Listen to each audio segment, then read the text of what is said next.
আসসালামু আলাইকুম ওয়া রাহমাতুল্লাহ।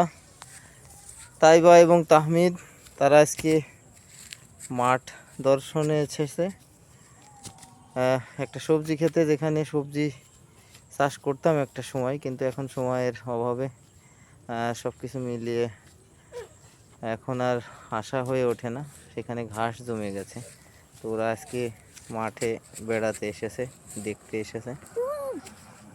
এই যে প্রকৃতির সাথে একটা দর্শন বাচ্চাদের আসলে এখনকার সময়ে খুব বিরল হয়ে যাচ্ছে। তো এই বিষয়টা খেয়াল রেখে আমরা যদি বাচ্চাদেরকে সময় দিতে পারি, বিভিন্ন পার্ক বা মাঠ, সবুজ ঘাস, ক্ষেত, তো সেটা বাচ্চাদের জন্য ইলেকট্রিক ডিভাইস বলেন বা অন্য যে কোনো ব্যাড হ্যাবিট বলেন, সেগুলো থেকে ওদেরকে দূরে রাখতে সহায়তা করবে ইনশাল্লাহ।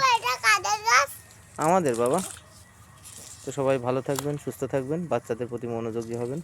আসসালামু আলাইকুম ওয়া রাহমাতুল্লাহ।